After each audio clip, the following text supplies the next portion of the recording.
Guys, it's happened. It's actually happened.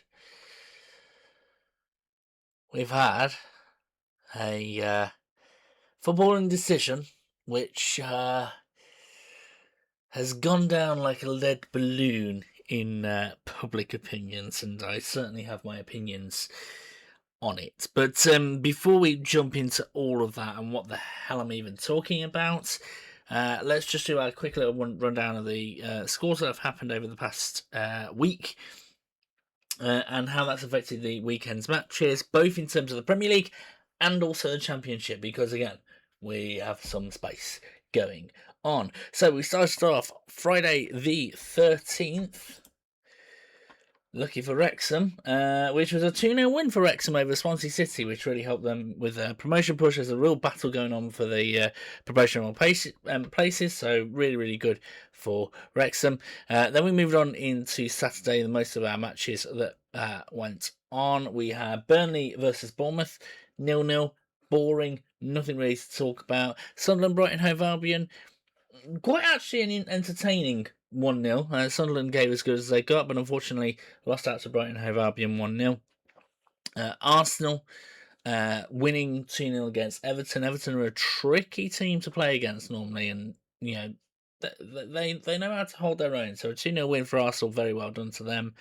Chelsea losing to Newcastle United, and Manchester City dropping points again to West Ham United, but West Ham United gaining that point really helps them in the promotional in making sure they don't get relegated. Moving further down, we had the Championship going on, and we had some real shocks and surprises. Coventry City losing, Middlesbrough drawing, Oxford United draw kind of expected, Birmingham 1-1 there, Leicester City losing, Millwall losing. Norwich City getting a win over Preston North End, good on them. Ipswich Town getting the win over Sheffield Wednesday, kind of expected. Stoke City beating Watford, not too bad on their side. And the big shock, West Bromwich Albion beating Hull City. It felt like the teams that shouldn't be winning ended up winning, and the teams that shouldn't be losing ended up losing. Kind of crazy. We always love a championship madness. So, what happened into Sunday? Well, this is what happened into Sunday. Crystal Palace vs Leeds United, 0-0. Nothing really much doing on that one. Manchester United 3-1 winners over Aston Villa. Strengthen Manchester United's hold on the top four. Aston Villa at risk. Nottingham Forest getting a point against Fulham, and Tottenham Hotspur getting a point against Liverpool. Now, I obviously could talk about Liverpool a little bit later, but Nottingham Forest, Tottenham, and West Ham getting a point. We're back to square one with all of them on that side of things. And I believe there was a Monday match as well, which was Brentford, a 2-2 draw to Wolverhampton Wanderers. By the way, Brentford, the one that also could be going to European places. So again, Wolverhampton Wanderers getting the point. In fact, it is kind of funny that Burnley in the relegation places got a point, as did West Ham, as did Leeds, as did Crystal Palace, as did Nottingham Forest, as did Tottenham Hotspur, and as did Brentford. Don't think there was any championship matches to think about when it comes to the Sunday or the Monday, but we'll double check. Oh no, we had Derby County playing against Portsmouth. 1-0 victory for Derby County. So in terms of the Premier League table and how it looks, what it's meant is Arsenal now have a 9-point lead over Manchester City with 7 games to go. This is now completely in Arsenal's hands. They could actually lose to Manchester City as long as they win their next matches. They've got it all in their hands, and it looks like it's a done deal. And do you know what? Congratulations to Arsenal, because they have been very competitive over the past few years and deserve a championship.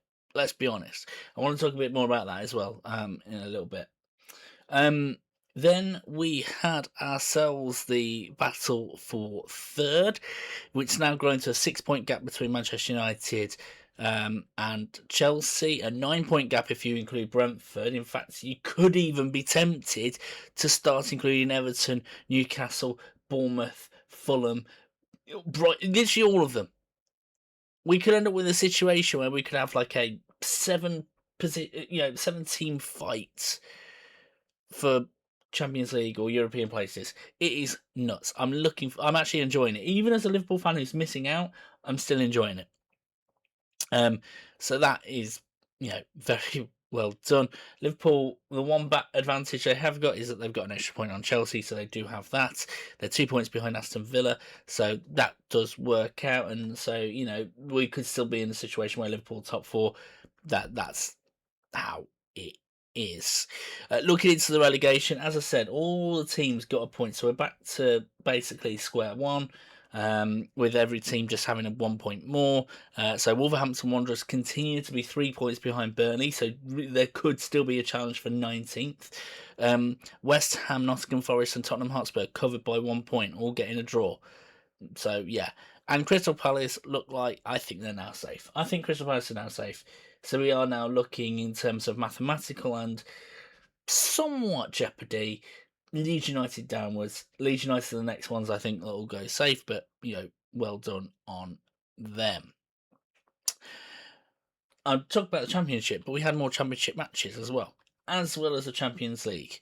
So let's just quickly run ourselves into Champions League and the Championship matches. Let's first start off with the sad demise of Bodo Glimt, that they didn't get to the quarterfinals, but credit to Sporting Lisbon, did really, really well. 5-0 victory over them, really nicely done. Arsenal beating Bayer Leverkusen, not an easy thing to do at all. They are an impressive team, impressive layout, and Arsenal getting that 2-0 victory means that they go through as well to the quarterfinals. They'll be playing against Sporting in the next round. PSG demolishing Chelsea, 8-2 on aggregate. So PSG is certainly through. Real Madrid beating Manchester City. A bit more of an impressive result for Manchester City on that side of things, but still, Real Madrid go through. Talk about the Championship, though. Watford beating Wrexham. Bit of a worrying situation for Wrexham. We'll talk about that in terms of the Championship table. Then we moved on to the Wednesday matches. Barcelona destroying Newcastle. First half, it was a 3-2 win for Barcelona, and Newcastle looked like they were still in for it, but then no. Bayern Munich demolishing Atalanta 4-1. So Barcelona, they'll be playing against Atletico, who beat Tottenham Hotspur. Who lost to Tottenham Hotspur in the match, but the aggregate score still was in their favour. Liverpool getting a 4-0 victory over Galatasaray. Really, really gutted for the Galatasaray player who basically the finger almost came off. I think it was detached, and also the Victor Osimhen as well, the broken bone. Nasty for Galatasaray. It was expected Liverpool would win this one. It was comfortable in the end, and it could have been 10. It genuinely could have been 10. And I want to actually talk about that just before we obviously got Southampton as well versus Norwich City. Southampton winning 1-0.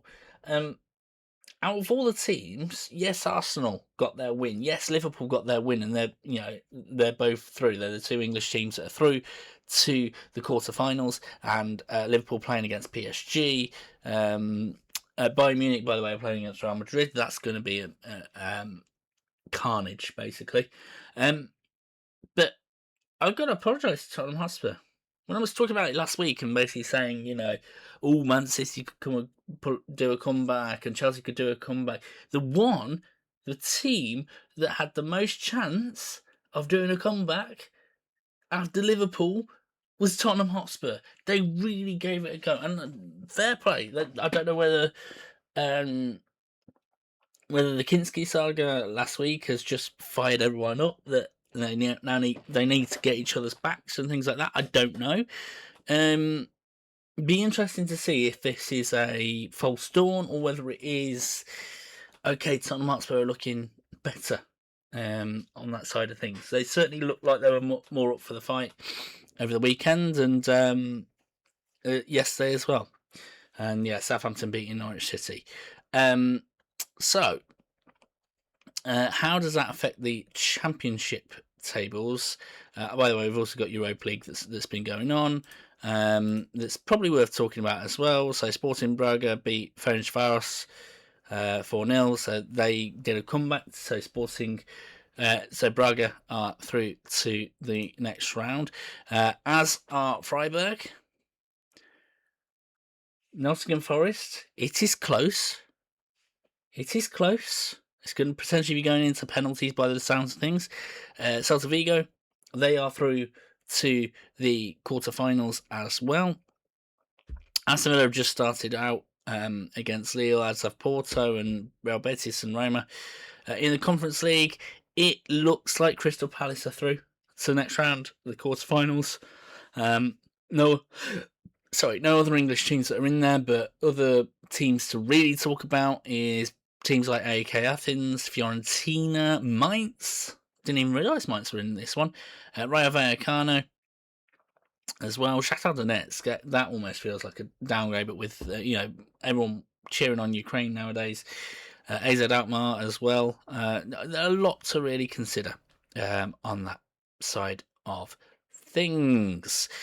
So just before I talk about Liverpool, just do a quick rundown of the Championship table. So with everything that's gone on, Coventry City, it's gone from an 8-point lead to a 7-point lead over Middlesbrough, so still in their hands even though they lost. However, Middlesbrough are only 2 points ahead of Ipswich Town, and Ipswich have a game to play. That could be at risk. Millwall still have a decent hold on the playoffs, and still fairly decent. Like, all of them have got pretty decent runs. In fact, Middlesbrough have probably got the worst run of the lot. So I wouldn't be surprised if we saw Middlesbrough in 4th or 5th in a few games' time. It could be a bit of a shock, but I wouldn't be surprised actually thinking about it. Hull City losing they're starting to lose their grip. I wouldn't be surprised again if Wrexham and Southampton end up in 5th and 6th at the expense of Hull City on that side of things. Derby County, by the way, just keep an eye on Derby County and Watford, actually, to be quite honest. If anyone's known anything about the Championship, it's normally the ones that steal a position, i.e. right on the last game they end up in 6th place, that sometimes has that momentum where they end up what am I going to say? They end up having the thing of, oh, we didn't deserve to be here, so we're just going to make the most of it, and they end up winning. So you could end up with Derby County in the Premier League, which would be really, really fun. Anyway, Liverpool talk. Let's talk Liverpool. If we're talking about their situation, drawing against Tottenham Hotspur, not so great. Liverpool beating Galatasaray and wiping the floor with them, that's obviously great. Of course it is. So, what to make of it? Well, let's start off with the Liverpool-Tottenham game. I think, actually, in terms of formation and the team, Arne Slot got it right. He did. Rio Ngamoa was insane against Tottenham Hotspur. I've never seen a kid have so much talent. I've had the privilege of seeing him live and knew there was something special about him, and fans normally know. Really, really good to have him there. Frimpong as well was doing well on the other side. I actually think in terms of the first half, Liverpool did everything right. It was good. Obviously, Szoboszlai with a free kick again. I mean, this one was more on the goalkeeper, but even still, another free kick from Szoboszlai. But they did well. And then the substitutions came. Now, if I was in Arne Slot's position, probably what I would have done. Ekitike coming on, I think, was a smart idea. I think that was right. However, I think Ekitike should have replaced Gakpo and not Ngamoa. Ngamoa had that wing position all to himself. Like he's been better than Gakpo, so I would have preferred Gakpo to have come off.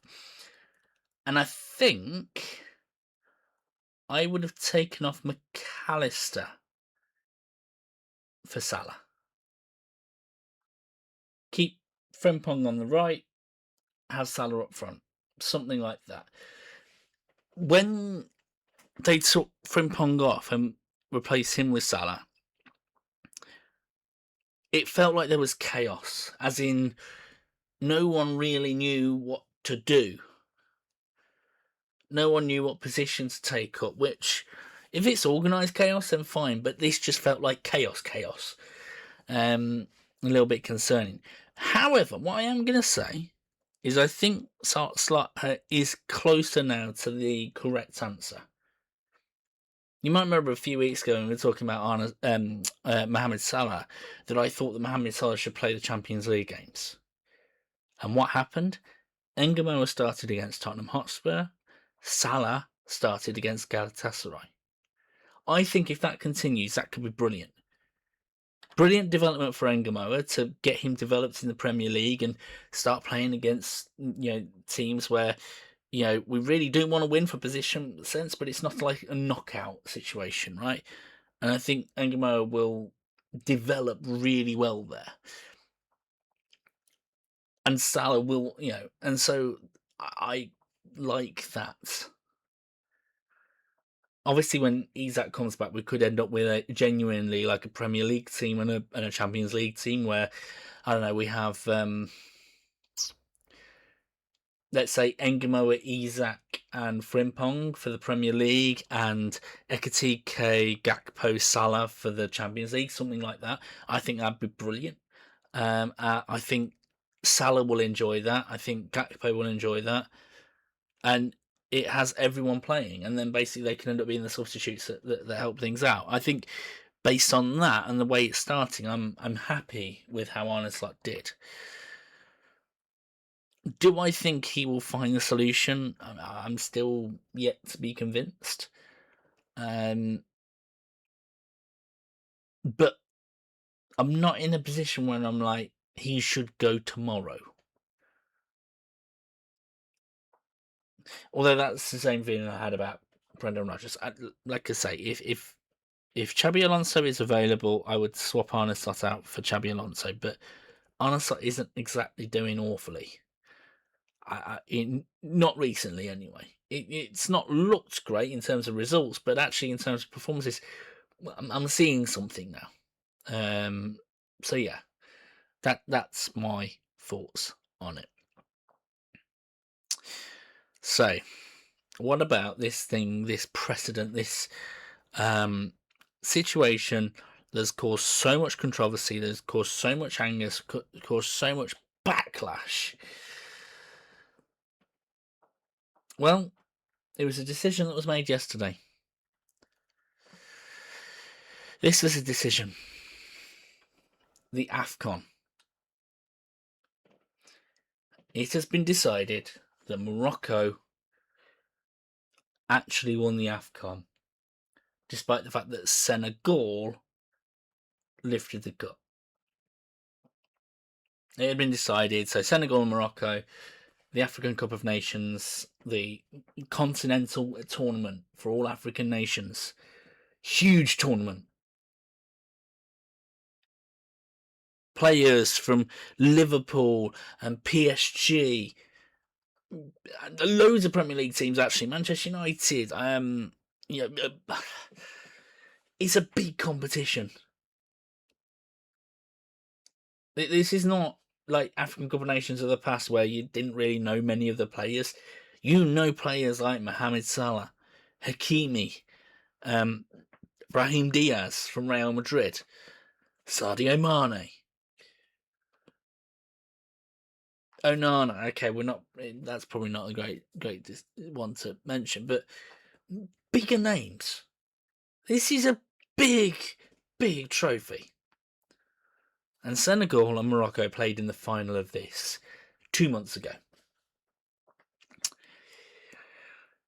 And Senegal won. the match, but the reason why Morocco has been gifted the title in the courts is because the Senegalese players walked off the pitch, all but Sadio Mane. Now, according to the sporting code, that is, it is the equivalent of forfeiting a match. If you are to walk off, it'd be a 3-0 victory for the opposition. So I guess by the rules, it makes sense. However, those that know that this is so off base. Now, there's reasons in the match why the Senegalese players walked off the pitch, because Morocco basically made it hell for them.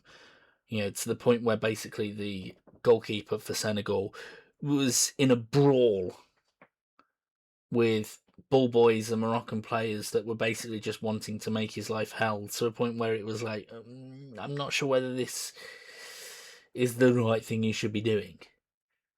And poor stewardship, it painted Morocco in a bad light. So people are saying that that's the reason why. But I want to say another reason why. It's the fact that this has been decided outside of the field of play. I have a mantra that I always feel is right when it comes to sport. Sport should almost never be settled in the court. Sport results should never be settled by the court. Now, of course, there are situations where it is a bit different, where there's like full-on bribery, such as what happened with Juventus, or drug abuse and things like that, such as what has happened with is it Sharapova or Lance Armstrong, right? That's the sort of thing that happens. But I want to show you how much I don't want it settled by the courts. If I can find it, I'll do up pin a video which was me when it was talking about Formula One results. And as a Formula One fan, as a Lewis Hamilton fan as well, there's certainly precedent for certain results to be decided in the courts. Whether you're talking about, is it Giuseppe Farina or Fangio using a spare car to win their championship rather than their own car, whether it be the Niki Lauda James Hunt incident where James Hunt's car was disqualified and then not disqualified, and that's what caused him to win the title, and Niki Lauda could claim to win the title off that, whether it be the Schumacher Damon Hill crash that gave Schumacher the title, the Senna Prost crash that gifted Prost the title, the Senna Prost crash that gifted Senna the title, decided in the courtrooms, the Massa Hamilton situation where Crashgate in Singapore was one of the things that gifted Hamilton the title over Massa, or Abu Dhabi 2021, which has become infamous in Formula One folklore. You could even count football results as well. We're going to overturn, what was it, the 2010 FA Cup final between Liverpool and Chelsea? Liverpool scored a goal, but the referee didn't see it. Or the other way around, the ghost goal that gifted Liverpool the win over Chelsea from the Champions League a few years back.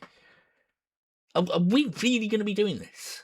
Are we really going to be in a situation where we're going to have appeal after appeal after appeal after appeal of trophies and championships and games because the referee should have made decision X? There's something special about sports. yes, it's a competition. It is purely a competition, and it's all about who can be the best, who can get to the next level. The promotion charges, the relegation charge, pulling away from relegation, all of that is part of the drama and the fun and the excitement of football. Like, the special thing about Liverpool's Champions League win in 2019 was that Barcelona game, because that was an experience to see the equivalent of the underdog rising and destroying the opposition. Same with 2005. Experiences matter in this sport. Like, whilst trophies are in this situation, right? Morocco can't have a team picture of them lifting the trophy in front of the banner in their stadium in front of Moroccan fans without it being staged. The joy of that night. Moroccan players will never get the joy of that night. And we saw it because it obviously was being announced during the Champions League matches, and we had a situation where a Real Madrid player found out about it, and he just was like, yay. And it looked so half-hearted. It looked pathetic. So you've taken away the great feeling from Senegalese players, and you've not really given that feeling to Moroccan players, because they don't have that thing where they can celebrate together like the Senegalese players do. So nobody wins. And this is why sport should never be settled in the courts. Yeah, we've got the situation of the Manchester City 115, and obviously that is going on. But let's say if we had that situation and Man City were guilty, and the trophy were dished out, where Manchester United had a couple, Liverpool had a couple, Arsenal had one, something like that. The experience of winning a trophy is the journey that you had to take to get there. And it doesn't matter what trophies are given out to Liverpool. I will still view 2020 as the year we finally won the title. Even if we're gifted a title in 2019 or 2018. I will still view 2025 as the year that Liverpool won a title in front of fans, despite the fact that technically we won a title in front of fans before then. Because you can't take away that experience, that feeling, that joy. And like I say, that's if it's justified, which in my mind, I don't think it's justified for Morocco to have won it anyway. But even if it was justified, it's not the same. By the way, almost forgot, because I said that I would talk about Arsenal as well. In their 9-point gap, that they're winning the title, because people are downplaying them, right? And is the Premier League as exciting as it once was? No, but that's not Arsenal's fault. And I want to really talk about this, because I don't think it's fair to be pointing fingers at Arsenal. Don't get me wrong, it has been funny to watch Arsenal bottle it in the past years. It has. It's always hilarious to watch another big team bottle it. It is funny. It's funny watching Chelsea meltdowns when they get pumped 8-2 by PSG or something like that, right? It's funny. Just as it is funny, probably, for them when Liverpool bottle it. That's part of the parcel of being at the big table. It's a bit of a boys' club. We have a go at each other, and we rib each other for their mistakes. But let's just consider the past few years. Arsenal had, was it 2 years of challenging for the title where they let it slip to Man City, and then they had a bit of a bad season last season when Man City also slipped. That's not that far off Jurgen Klopp's experience with Liverpool.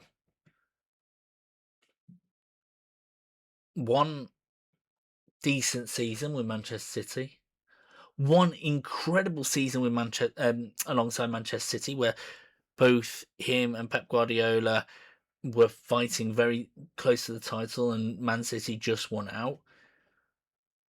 And then they had an incredible season when Manchester City slipped. And then when they slipped, Manchester City won the title again. That's the only difference between Jurgen Klopp and Mikel Arteta, is the timing. Think about it. If everything had happened 1 year later, Arsenal would have probably won the title last season and Man City would win it this season. Because Arsenal would have had an absolutely elite electric season last season, and Manchester City might not have been caught in this one when Arsenal has a blip. In fact, if Arsenal did have a blip, we would have ended up with quite an interesting situation battle for the title. But you see what I mean? You actually compare not the performance, not the skills of the managers, just purely in terms of results. You compare all of the top coaches, whether it be great, elite, or legendary. Jurgen Klopp, Pep Guardiola, Mikel Arteta, I'm happy to consider him as part of that. Jose Mourinho, Jurgen Klopp, Arne Slot, not so much, still needs to be, probably needs a bit more experience. Alex Ferguson, Arsene Wenger, Rafa Benitez, probably not so much, right? All of them have had a season where they've not been quite at that level. Arsenal, where they lost out to Manchester United. Manchester United, when they lost out to Chelsea. Chelsea, where after 2 seasons of winning it, sorry, Conte, I've got to include Conte as well, sorry. After 2 seasons of winning it, then dropped off. Manchester United got it back. Then Chelsea again had a couple of seasons and then dropped off. Manchester United got it back. Manchester City got it back.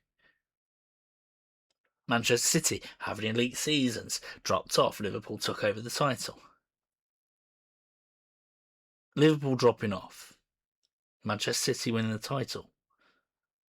Every single coach has a drop-off season. Mikel Arteta is no different. That happened last season, and yes, it was kind of funny. But this is the performance, the level that Arsenal have given, and they more than deserve the Premier League. That's the reason why they're top. And in a season where genuinely anyone can beat anyone, in a season where Wolverhampton Wanderers have beaten teams above them, they've beaten Liverpool, for example, where Burnley have been getting points against top teams, where West Ham United have been getting points against top teams, Nottingham Forest beating Liverpool, Tottenham Hotspur getting a point against Liverpool, Leeds beating Chelsea, drawing against Liverpool. Again, it's against Liverpool. We have genuinely been in a season where anyone can beat anyone, and out of all of that, Arsenal have been the ones on top, with a significant point advantage as well. If Arsenal was 1 point ahead or 4 points ahead, then maybe you could say, well, no one really deserves to win the title, but Arsenal do deserve to win the title. So, yeah, fair play, Arteta. You've got a good team. You've got a great team. And here's the scary thing. It's still a team I think that can improve. Because Martinelli is a great player, but not necessarily a Premier League winning level. Maybe you could say the same about... I think it is just Martinelli, actually thinking about it. Rest of the team, top tier. And that's the scary thing. Arsenal could still improve over the seasons. And even if this ends up being the only trophy that Arteta wins,